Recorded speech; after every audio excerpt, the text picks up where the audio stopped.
Choosing the best professional camera for you will depend on the type of photo you take. If you are a sports or news photographer, you will need a clear autofocus camera and a fast continuous burst mode so that you can capture all the action. Fashion and commercial photographers want to focus more on multiple megapixel cameras for image cropping and large-scale printing. This means that finding a camera that suits you will depend on what you need from your kit. Hi everybody, today we will show you 10 professional cameras of the year 2022.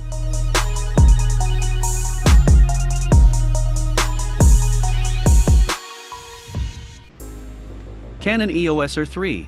Released in September 2021, the highly anticipated Canon EOS R3 is somewhat a beast of a camera. Whether you shoot weddings, sports, portraits or pets, be sure to never miss a moment with blackout-free 30 frames per second stills and impressive 6K RAW video. Despite not being released as a mirrorless alternative to the Canon EOS 1DX Mark III, it has such up-to-date technology it outshines the 1DX3 in more ways than one. It has a peerless AF system that enables you to select focus points moving your eyeball, which means you never have to look away from the action. Combined with Canon's new it's able to detect not just human and animal eye AF, it can track vehicles too. It features powerful in-body stabilization, it's lightning fast, so much, so you can actually slow down the shutter mechanism, and it's completely weather sealed. It's switched on in just 0.4 seconds, which makes it ideal for catching a moment on the fly. Canon really did outdo themselves with the EOS R3, which has got us excited about the future of Canon cameras.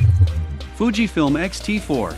Some might argue the Fujifilm X-T4 isn't a pro camera, but in our eyes, it certainly is.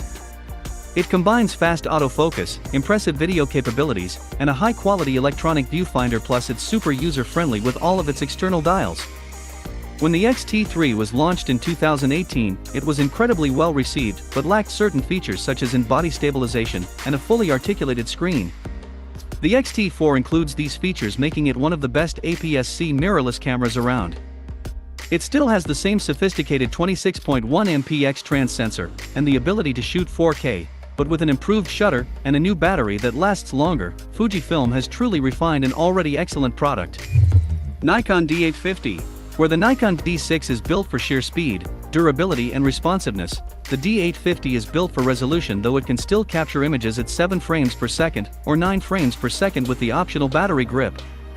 Some may say the D850 is the high point of DSLR resolution and perhaps that last great DSLR release, but it does not feel like a dinosaur. Its big, chunky body feels good in the hand and great with bigger lenses, and while its live view AF may be sluggish, it's a very powerful, modern-feeling camera, a superb all-rounder that actually feels as tough, rugged, fresh and exciting now as when it was launched back in 2017. Whenever I was shooting fashion or editorial, the Nikon D850 was my go-to camera due to how easy it was to navigate and change settings, and how beautiful the images came out. Nikon Z7 II. The Z7 II is Nikon's flagship full-frame mirrorless camera, and an updated version of the original Z7. All the changes that we've seen on the Z7 II compared to the original Z7 are certainly welcome, especially the additional card slot and dual processors. That being said, we can't help feeling Nikon have played it a bit safe. It doesn't really rival the impressive Canon EOS R5 or the Sony A7 or IV, it just builds on the original Z7. It's still a brilliant camera, and although it doesn't have as many standout features, it is capable of shooting in 12-bit 4K Apple ProRes RAW when using an external monitor such as the Atmos Ninja V, although you do have to pay for the upgrade. Nikon Z9. Nikon might have been late to the game in launching its professional, top-spec mirrorless, but the Nikon Z9 was definitely worth the wait. It's an absolute beast of a camera when it comes to video, knocking the Canon EOS R3 out of the park. It's capable of 8K 60-pixel video recording or 8K 30-pixel with an enormous 2-hour record limit. Nikon decided to remove the mechanical shutter completely, which means the Z9 is capable of 120 frames per second continuous shooting, and has a max shutter speed of 1/32, which makes it perfect for sport and bird photography. The Z9 is powered by Deep Learning AF, which makes the camera capable of 9 kinds of recognition: human eyes, faces, heads and upper body, animal eyes, heads and bodies, and cars, planes, trains and motorbike. It has the same 493 AF points as the Nikon Z7 II, which seems impressive, until you find out that the Canon EOS R3 has a whopping 4,779 AF points. The Z9 comes in quite a bit cheaper than both the Sony A1 and the Canon EOS R3, and it has a lot of advanced features. Olympus OMD EM1X. Olympus raised a few eyebrows when it launched the OMD EM1X.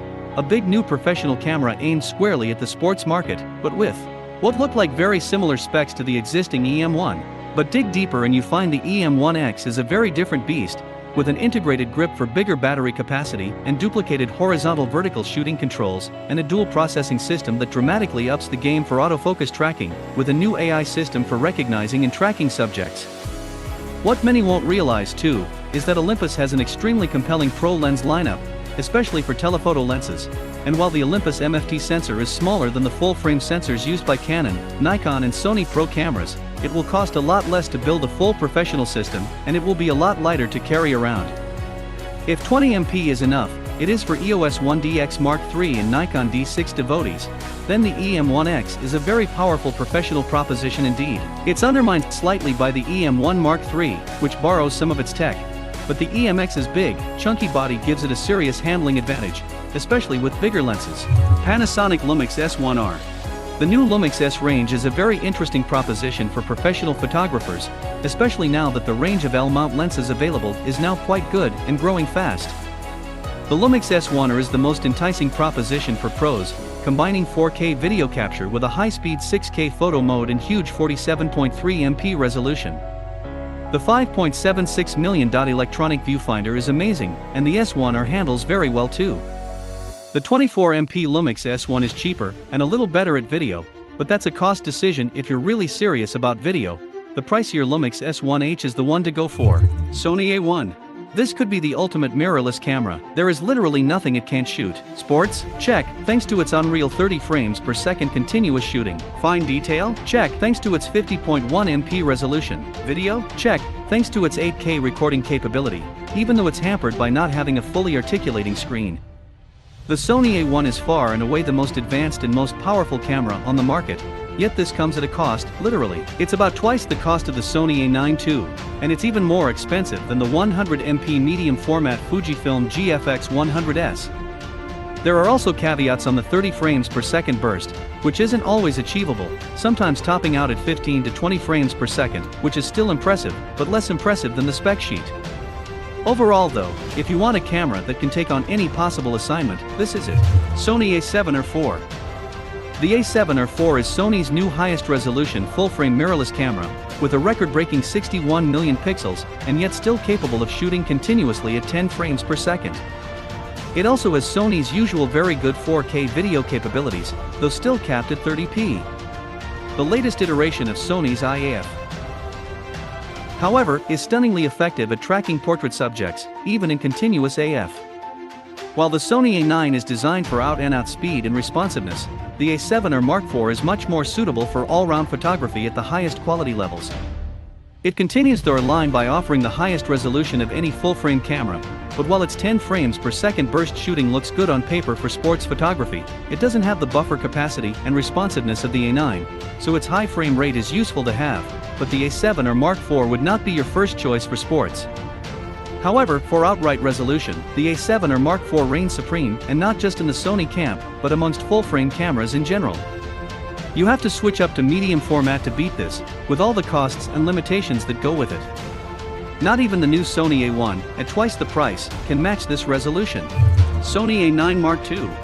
Until we got our hands on the Canon EOS 1DX Mark III, the Sony A9 II was by far the fastest full-frame sports camera we'd ever used.